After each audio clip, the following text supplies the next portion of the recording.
Hello friends, I am doctor Kamla Upadhyay. आप सभी का टेंशन गॉन नोट्स चैनल में स्वागत है। अगर आपको हमारी ये वीडियो पसंद आए तो इसे लाइक करें, अन्य लोगों के साथ शेयर करें और हमारी नई वीडियोस की जानकारी के लिए हमारे यूट्यूब चैनल को सब्सक्राइब करें। धन्यवाद। आज का लेक्चर न्यूट्रिशन इन पैरामीशियम कॉर्डेटम पे है, यानी कि पैरामीशियम कॉर्डेटम किस तरह से अपना फूड लेता है, उसकी प्रोसेस क्या है और किस तरह ये फूड उसके बॉडी में जाने के बाद उसका डाइजेशन होता है, इसके बारे में आज के लेक्चर में हम जानेंगे। तो आइए शुरू करते हैं। आज के लेक्चर में हम न्यूट्रिशन इन पैरामीशियम के साथ ही हम ये जानेंगे कि पैरामीशियम में न्यूट्रिशन किस तरह से होता है, न्यूट्रिशन क्या होता है और फूड किस तरह से पैरामीशियम लेता है। देन उसके बाद हम जानेंगे कि उसका फीडिंग मैनर क्या है।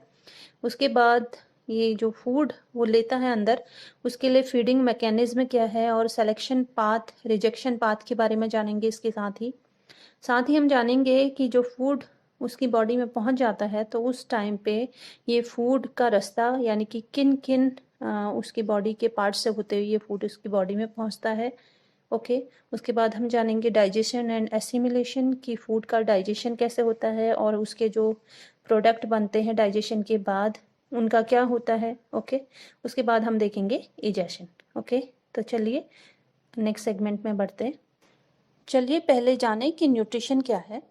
सो स्टूडेंट, न्यूट्रिशन एक ऐसी प्रोसेस है जिसके अंतर्गत हम लोग फूड खाते हैं, फूड लेते हैं यानी कि अपने अंदर, और वो फूड हम इसलिए लेते हैं ताकि हमें इससे एनर्जी मिल सके और साथ ही इसकी वजह से, इस न्यूट्रिशन की वजह से हमें ग्रोथ हो सके हमारी, और हमारी बॉडी में अगर कहीं पे फ्रैक्चर या कहीं पे टूट फूट हुई है तो उसकी रिपेयर हो सके। ओके, तो ये न्यूट्रिशन हमको वहाँ पे हेल्प करता है। तो इसी तरह से जो एनिमल्स हैं, इस न्यूट्रिशन के लिए, इस एनर्जी के लिए ये दूसरे एनिमल्स पे या प्लांट्स पे डिपेंड रहते हैं। ओके, तो इनमें से कुछ जो है प्लांट ईटर होते हैं जिन्हें कि हम हर्बीवोर्स कहते हैं, और अगर हम इंसानों की बात करें तो हम लोग उसे बोलते हैं वेजिटेरियंस। ओके, और इसी तरह से जो एनिमल्स को खाते हैं उन्हें हम कहते हैं कार्निवोरस, और ह्यूमंस के केस में हम लोग क्या बोलते हैं, नॉन वेजिटेरियन कहते हैं ना, है ना। और अगर जो इन दोनों को खाता है, यानी कि प्लांट्स को भी खाता है और एनिमल्स को भी खाता है, उन्हें हम कहते हैं ओमनिवोर्स। ओके, तो ये अपनी न्यूट्रिशनल जो इनकी रिक्वायरमेंट है उसको फुलफिल करने के लिए हम या तो प्लांट खा रहे हैं या एनिमल खा रहे हैं या दोनों ही को खा रहे हैं। ओके, तो इस तरह से हमारी जो न्यूट्रिशनल नीड है वो फुलफिल होती है, वो पूरी होती है। और अगर हम पैरामीशियम कॉर्डेटम की बात करें तो पैरामीशियम कॉर्डेटम का सबसे पहले हमें जानना पड़ेगा कि उसका फूड क्या है जिससे कि वो अपना न्यूट्रिशन लेता है। ओके, जिससे कि वो अपना ग्रोथ, रिपेयर और इसके साथ ही एनर्जी गेन करता है। तो जो पैरामीशियम है इसका फेवरेट फूड हम कह सकते हैं ये माइक्रो ऑर्गेनिज्म को खाता है, जिसमें कि ये बैक्टीरिया हो सकते हैं, जैसे बैसिलस कोलाई, ये एक स्पीशीज़ है बैसिलस की, बैक्टीरिया की, तो ये इसको खाता है। साथ ही छोटे छोटे जो प्रोटोजोअन्स हैं, जो माइक्रोस्कोपिक प्रोटोजोअन्स हैं, साथ ही यूनिसेलुलर प्लांट जैसे एल्गी, डायटम, यीस्ट, इनको ये खाता है। और इसके साथ ही जो वेजिटेबल्स और एनिमल्स के जो छोटे छोटे से माइक्रो पार्ट्स होते हैं उनको भी ये एज ए फूड ये लेता है। तो ये कह सकते हैं कि ये एक तरह से क्या है बताइए आप, ओमनिवोर्स कह सकते हैं ना इसको, क्योंकि ये दोनों ही प्लांट और एनिमल दोनों ही खा रहा है। ओके, तो आपको ये जानकर बड़ी आश्चर्य होगा कि जैसे हम लोगों को कुछ खाना पसंद आता है, कुछ नहीं आता है, तो उसी तरह पैरामीशियम की भी अपनी चॉइसेस हैं। ओके, तो हम कह सकते हैं कि एक सेलेक्टिव फीडर है, ये हर चीज़ को नहीं खाता है, ये भी कुछ चीज़ें जो फूड है उसको ये रिजेक्ट भी करता है। ओके, और ये उस फूड को रिजेक्ट करता है जो इसके लिए नॉन डाइजेस्टेबल होती है, तो उस फूड को ये रिजेक्ट कर देता है। और एक पैरामीशियम की अगर हम बात करें तो ये 24 घंटे में, यानी कि 24 घंटे के अंदर ये 2 से लेके 5.5 मिलियन इतने इंडिविजुअल बैसिलस कोलाई के ये हजम कर जाता है। ओके, तो सोचिए कितना बड़ा अमाउंट ये ख़त्म कर रहा है 24 घंटे के अंदर। तो इस तरह से, एक तरह से हम इसका यूज़ भी कर सकते हैं, जहाँ पे अगर बैसिलस कोलाई की संख्या ज़्यादा हो गई है या बैक्टीरिया की संख्या ज़्यादा हो गई है तो वहाँ पे हम पैरामीशियम छोड़ सकते हैं ना, ताकि ये बैसिलस कोलाई की जो पॉपुलेशन है उसको कंट्रोल कर सके। ओके, तो ये इसका फूड है। चलिए आगे बढ़ते हैं। आइए अब इसका फीडिंग मैनर भी जान लें। तो स्टूडेंट, जो पैरामीशियम है ये अपना फूड होलोजाइक मैनर के थ्रू लेता है, यानी कि जो सॉलिड फूड है उसको ये पूरा का पूरा कह सकते हैं कि अपनी बॉडी के अंदर ले लेता है, और उसके बाद उसके डाइजेशन की प्रोसेस इसकी बॉडी में उसके पहुंचने के बाद शुरू होती है। ओके, तो इस तरह का जो इंजेक्शन ऑफ फूड है उसको हम कहते हैं होलोजाइक मैनर कहते हैं इसको। ओके, तो जो इसके डिफरेंट फूड हैं वो मैंने आपको उसकी वैरायटी पहले ही बता दी, और उसका यहाँ पे फ्लो चार्ट भी दिखाया गया। आप देखिए कि ये किस किस तरह का फूड लेता है। जैसे बैक्टीरिया में bacillus coli, then small protozoans, इसके अलावा ये यूनिसेलुलर प्लांट्स और small bits of animals and vegetables को भी ये एज ए फूड लेता है। ओके, सो स्टूडेंट, अगर हम पैरामीशियम बर्सेरिया की बात करें, जैसा कि मैंने आपको मॉर्फोलॉजी ऑफ पैरामीशियम के दौरान जब उस लेक्चर में मैंने आपको बताया भी है वो, कि इसके अंदर एक क्या रहता है बताया था, एल्गाना, जिसे हम कहते हैं जू कोरेला। ओके, तो जू कोरेला क्या करता है, वो ग्रीन है यानी कि उसमें क्लोरोफिल है, तो वो इसके लिए फूड प्रोवाइड करता है, यानी कि वो फूड बनाता है, तो वो ऑब्वियस है कि इसको भी फूड मिलता है उससे। और पैरामीशियम बर्सीरिया उसको रहने के लिए जगह देता है। ओके, लेकिन जब कभी भी ये पैरामीशियम को इसके लिए खाने की जब कमी हो जाती है, तो ये जू कोरेला जो इसके अंदर रह रहा होता है उसको भी ये डाइजेस्ट कर लेता है। ठीक है, तो ये उसका फीडिंग मैनर है पैरामीशियम बर्सेरिया का। चलिए आगे बढ़ते हैं। यहाँ पर आपको पैरामीशियम का स्ट्रक्चर दिखाया गया है। तो आप सबसे पहले जो इसमें नंबरिंग की हुई है उनको ध्यान से देखेंगे कि कौन सा नंबर कहाँ पे है। तो देखिए इसमें नंबरिंग 9 तक की हुई है, 1 2 3 4 5 6, नीचे 7 8 ऊपर की ओर है, उसके बाद 9 साइटोपाइस पे ख़त्म हो रहा है। ओके, तो इस तरह से इसमें 9 तक नंबरिंग है। तो हम शुरू करेंगे इसके नंबर 1 यानी कि ओरल ग्रुप से। सो फ्रेंड, जो पैरामीशियम है इसका जो माउथ कहा जाता है उसे कहते हैं ओरल ग्रुव। ओके, तो यही वो ग्रूव या यही वो डिप्रेशन है जिसके थ्रू फूड माइक्रो जो ऑर्गेनिज्म है उस फॉर्म में इसकी बॉडी के अंदर एंटर करते हैं। और ओरल ग्रूव की पोजीशन इसकी बॉडी में आप देखेंगे ये लेफ्ट वेंट्रली और स्लाइडली ये मिड में ऊपर एंटीरियर से मिड तक ये फैला हुआ है। और ओरल ग्रूव आप देखिए इसके नंबरिंग के अकॉर्डिंग ये फर्स्ट वेस्टिब्यूल में ये जाकर के खुलता है ओरल ग्रूव, और वेस्टिब्यूल फिर सीलिया से भरे हुए बक्कल कैविटी में खुलता है, और उसके बाद बक्कल कैविटी जुड़ी हुई है साइटोस्टोम से। फिर साइटोस्टोम एक ग्लूट लाइक एक स्ट्रक्चर है जिसे साइटोफेरिंक्स कहते हैं, वहाँ पे जुड़ा हुआ है, और फिर साइटोफेरिंक्स से इसमें जो फूड वैक्यूल्स हैं वो बनती है। तो जो इसके फूड की जो एंट्रेंस है इसकी बॉडी में वो होगी ओरल ग्रुव से। ओके, तो पानी के वाटर करंट के साथ में माइक्रो और मैक्रो ऑर्गेनिज्म जो है इसकी बॉडी के अंदर ओरल ग्रुव के थ्रू एंटर करते हैं, और वो पहुंचते हैं वेस्टिब्यूल में। ओके, तो वेस्टिब्यूल में जब ये पहुंचते हैं तो यहाँ से ही ये तय किया जाता है कि किसको इसके साइटोफेरिंक्स तक जाना है, किस फूड को इसकी बॉडी के अंदर तक जाना है और किसको नहीं जाना है। ओके, तो वो तय होता है इसमें जो प्रेजेंट इसके जो वेस्टिब्यूल से नीचे जो इसके यहाँ पे सीलिया होते हैं उनकी हेल्प से, उनके बराबर लैशिंग मूवमेंट की वजह से वाटर करंट के साथ में, और वो सीलिया बीट करती रहती है, तो उसकी हेल्प से बाहर से पानी के साथ में फूड पार्टिकल्स इसके बॉडी के अंदर पहुंचते हैं वेस्टिब्यूल में, और यहाँ से फिर सीलिया की हेल्प से दो पाथ बने होते हैं, और जो फूड इसने अपने लिए सेलेक्ट किया होता है वो तो बकल कैविटी की ओर बढ़ता है, और जो नहीं किया होता है वो वेस्टिब्यूल से ही वो बाहर कर दिया जाता है। ओके, तो जो फूड इसकी बकल कैविटी में पहुंचता है उसे हम कहेंगे सिलेक्शन पाथ। ओके, और जिस पाथ के जरिए ये फूड जो रिजेक्टेड फूड है, नॉन डाइजेस्टेबल फूड है, इसकी बॉडी से बाहर निकाला जाता है उसे कहते हैं रिजेक्शन पाथ। ओके, तो इस तरह से दो पाथ के थ्रू ये फूड इसकी बॉडी से अंदर और बाहर होता है। तो जब ये अंदर इसकी बकल कैविटी में पहुंच जाता है फूड पार्टिकल, तो वो फिर पहुंचता है साइटोस्टोम में, साइटोस्टोम से फिर वो साइटोफेरिंक्स में पहुंचता है, और यहाँ से फूड वैक्यूल्स यहाँ पे बननी शुरू होती हैं, यानी कि छोटी छोटी झिल्ली नुमा थैली होती हैं, उसके अंदर ये फूड पार्टिकल पहुंच जाता है।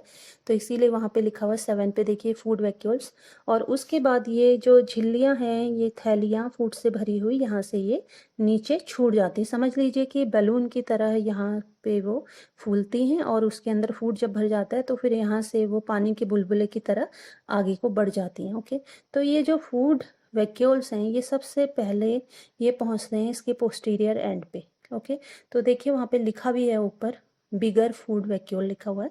तो जब यहाँ पहुँचेंगी तो यहाँ पे काफ़ी बड़ा ये फूड वैक्यूल होता है, और फूड वैक्यूल ही वो इसके सिस्टम है, समझिए इसका डाइजेस्टिव ऑर्गन है, जिसमें कि फूड डाइजेस्ट होता है, और यहीं पे एसिमिलेशन यानी कि जो बाई प्रोडक्ट इसके फूड डाइजेशन के बाद बनते हैं, तो वो भी यहीं पे बनेंगे। ओके, तो उसके बाद फिर ये खैर वो आगे की बात है, फिर बताती हूँ।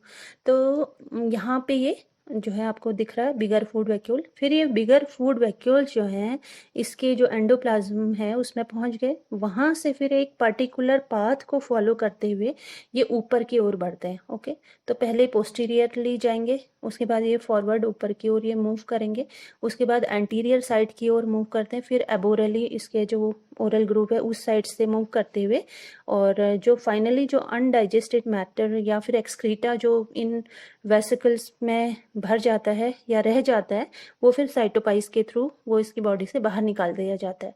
तो इस तरह से जो फूड वैक्यूल्स हैं उनके अलग अलग साइज आपको इसकी बॉडी में देखने को मिलते हैं, और जिस पाथ के थ्रू ये फूड वैक्यूल्स नीचे से ऊपर की ओर और फिर फाइनली साइटोपाइस की ओर ये मूव करते हैं और बाहर कर दिए जाते हैं अनडाइजेस्टेड फूड के मैटर में, तो इस पूरे जो प्रोसेस है उसको कहते हैं साइक्लोसिस। ओके, तो साइक्लोसिस में एक पर्टिकुलर पाथ को ये फूड वैक्यूल फॉलो करते हैं, और उसी दौरान ये जो वैक्यूल्स हैं इनके अंदर फूड का डाइजेशन भी होता ही रहता है, क्योंकि इन फूड वैक्यूल्स के अंदर डाइजेस्टिव एंजाइम्स होते हैं। ओके, उनको हम आगे नेक्स्ट सेगमेंट में जानेंगे कि वो कौन कौन से एंजाइम है, जब हम इस लेक्चर को आगे पढ़ते हुए रहेंगे। ओके, जाएंगे। तो चलिए अब आगे बढ़ते हैं। यहाँ पे आपको again feeding mechanism of paramecium caudatum यहाँ पे बताया गया है, तो ये मैंने आपको अभी अभी एक्सप्लेन किया है।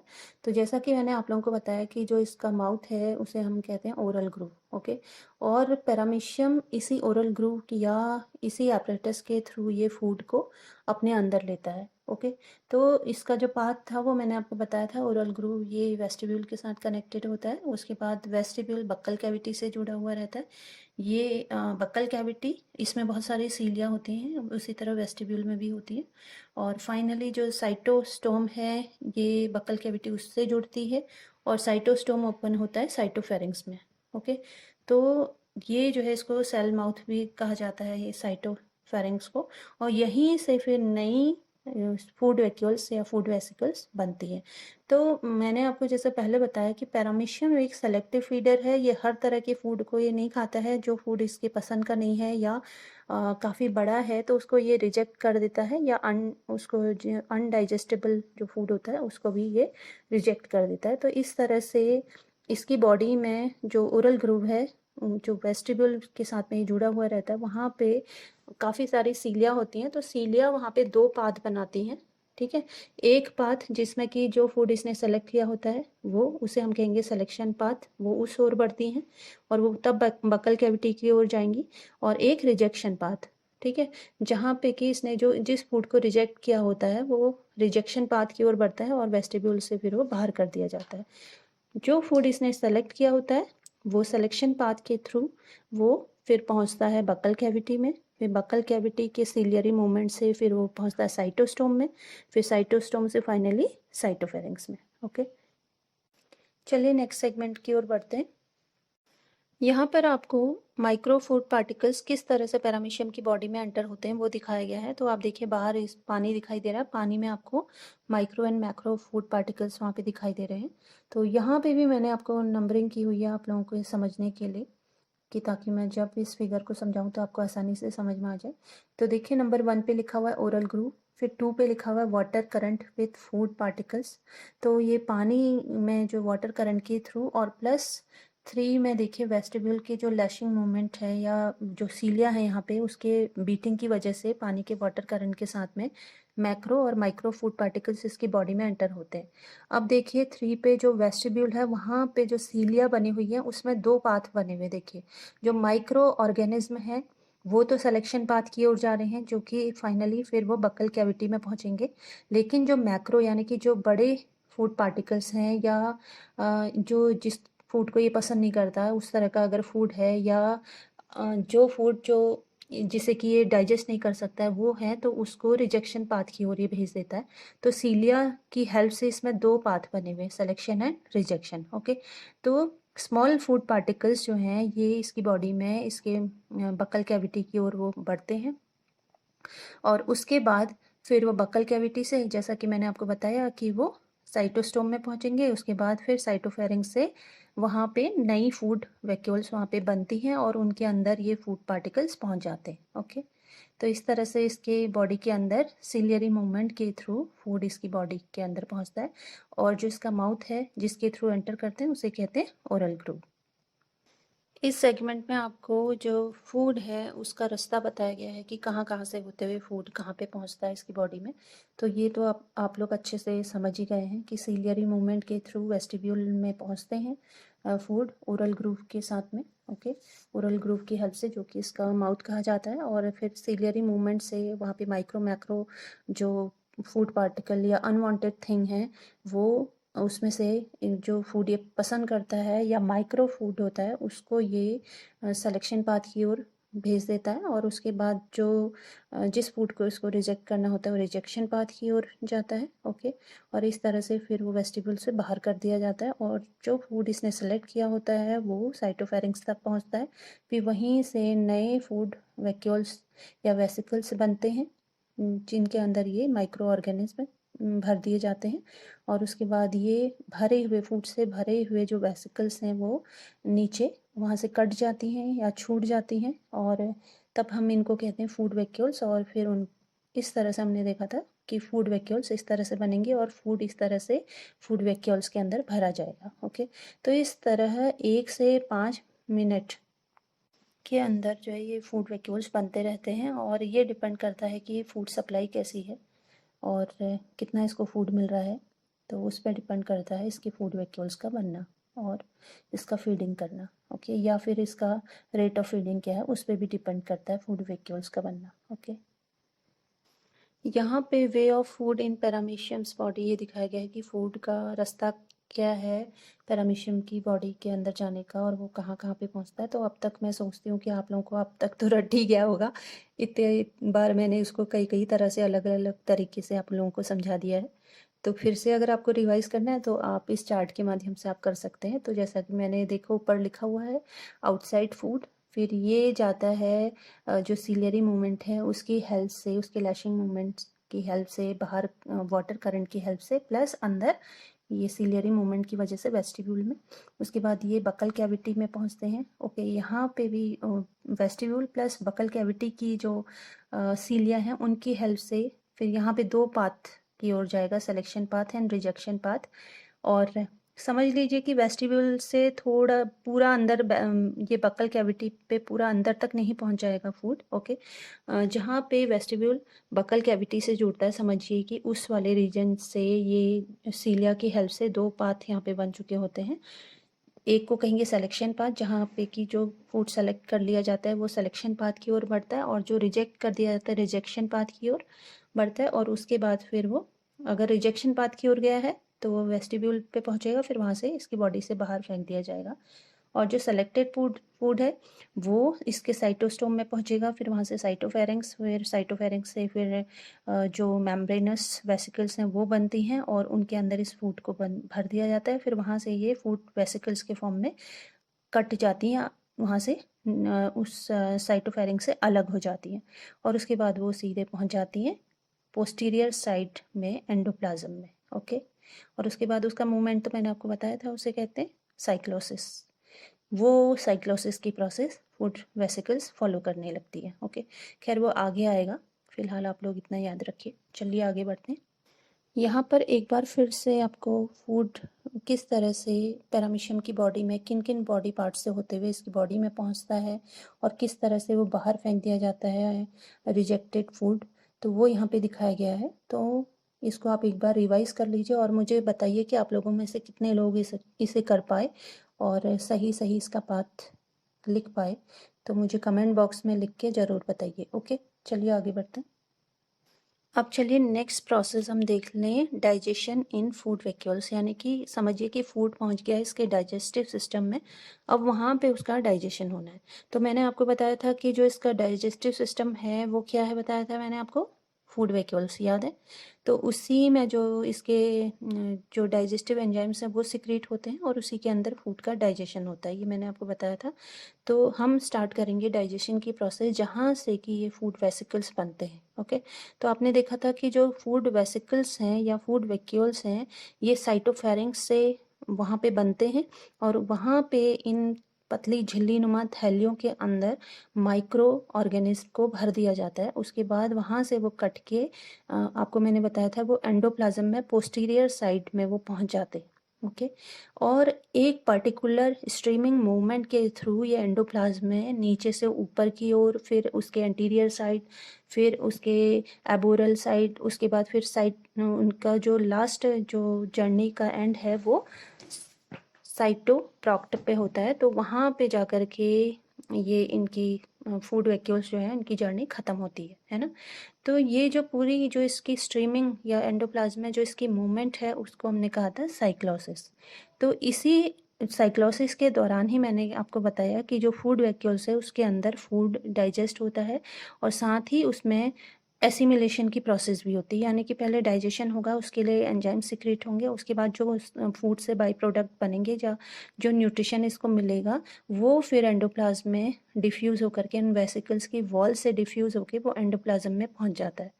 और जो अनडाइजेस्टेड जो फूड है या जो एक्सक्रीटा बना होता है उसको इसके साइटोपाइस के थ्रू इसकी बॉडी से बाहर फेंक दिया जाता है, ये मैंने आपको बताया था। तो यहाँ पे मेनली साइक्लोसिस के बारे में बताया गया है। तो चलिए आगे बढ़ते हैं। इस सेगमेंट में आपको पैरामीशियम में साइक्लोसिस की प्रोसेस किस तरह से होती है और जो फूड वैक्यूल्स हैं उनका मूवमेंट कैसे होता है वो यहाँ पे दिखाया गया है। तो आप देखिए नंबर 1 पे लिखा हुआ है फॉर्मिंग फूड वैक्यूल्स। तो यहाँ पे ये साइटोफेरिंक्स से फूड वैक्यूल्स बन रही हैं, उनके अंदर फूड भर दिया जा रहा है। उसके बाद देखिए जो बड़ी बड़ी थैलियाँ हैं फूड वैक्यूल्स की वो पोस्टीरियर साइड की ओर मूव कर रही हैं और उसके बाद जैसे जैसे ऊपर की ओर बढ़ी हैं इनका साइज़ आप देखेंगे छोटा होता जा रहा है और एक पर्टिकुलर पाथ को ये फॉलो कर रही हैं और ऊपर एंटीरियर साइड में पहुंचने के बाद ये एबोरली, उसके बाद नीचे ओरली और उसके बाद फिर ये पोस्टीरियर साइड की ओर मूव करते हुए साइटोपाइज में, देखिए एरो वहाँ पे छोटा हुआ है तो वहाँ पर एरो दिखा के दिखाया गया है कि किस तरह से जो अनडाइजेस्टेड फूड है वो साइटोपाइज के थ्रू ये बाहर फेंक दिया जाता है। ओके, तो ये इसकी जो पूरी एक वे है एंडोप्लाज्म में, जो इसका रास्ता है, इस रास्ते को ही ये फूड वैक्यूल्स फॉलो करते हैं और इसी प्रोसेस को हम कहते हैं साइक्लोसिस। और इसी साइक्लोसिस की प्रोसेस के दौरान क्या होगा इसमें इन फूड वैक्यूल्स के अंदर digestion plus assimilation, okay, and egestion too, हाँ ठीक है। इजेशन यानी कि जो एक्सक्रीटा बना उसको उसकी बॉडी के बाहर फेंक दिया जा रहा है, जो उसको हम कहेंगे इजेशन। सो फ्रेंड्स, अब क्वेश्चन ये राइज होता है कि जो फूड वैक्यूल्स हैं इनमें डाइजेस्टिव एंजाइम्स कहाँ से सिक्रीट होते हैं। तो इसके लिए ये कहा गया है कि जो डाइजेस्टिव एंजाइम हैं इन फूड वैक्यूल्स के अंदर लाइसोसोम्स के थ्रू ये सिक्रीट होते हैं इसमें। तो एक तरह से ये इसका लाइसोसोम है, तो जिसके अंदर ये लिटिक एंजाइम है जिसकी वजह से फूड डाइजेस्ट होता है। उसके बाद हमें ये जानना होगा कि फूड वैक्यूल्स के अंदर वो कौन कौन से एंजाइम हैं जो फूड को डाइजेस्ट करते हैं। तो वो एंजाइम्स, 3 इसमें एंजाइम्स मिलते हैं, लिखा हुआ है, जैसे प्रोटीएजेस हैं, कार्बोहाइड्रेजेस हैं और लाइपेजेस हैं। तो नाम से ही पता चल रहा है, प्रोटीएजेस यानी कि जो प्रोटीन के डाइजेशन के लिए जो एंजाइम होते हैं उन्हें कहते हैं प्रोटीएजेस। कार्बोहाइड्रेट्स को डाइजेस्ट करने के लिए कार्बोहाइड्रेजेस, इसी तरह से लिपिड्स को डाइजेस्ट करने के लिए लाइपेजेस इसमें सिक्रेट होते हैं। ओके, और जहाँ तक इन फूड वैक्यूल्स का रास्ते की बात करें कि पहले कहाँ पहुँचेंगे इसकी बॉडी में, एंडोप्लाज्म में कहाँ पहुँचते फिर कहाँ, तो यहाँ पे लिखा हुआ है जैसे कि फूड वैक्यूल्स पहले पोस्टीरियर साइड पे पहुँचते हैं, उसके बाद वो आगे को फेंक दिए जाते हैं ऊपर की ओर, यानी कि उसके बाद ये एबोरली पहुँचते हैं ऊपर जहाँ पे इसका ओरल ग्रूव वाला रीजन है वहाँ पे पहुँचते हैं। उसके बाद ये नीचे की ओर पोस्टीरियर साइड की ओर आते हैं, फिर ये उसके पोस्टीरियर साइड को ओर आते हुए ये ओरल साइड यानी कि जहाँ पे इसका साइटोफेरिंक्स वगैरह होता है वहाँ पे पहुँचते हैं और फाइनली फिर नीचे की ओर ये साइटोपाइस के थ्रू बाहर इसमें से एक्सक्रीटा फेंक दिया जाता है।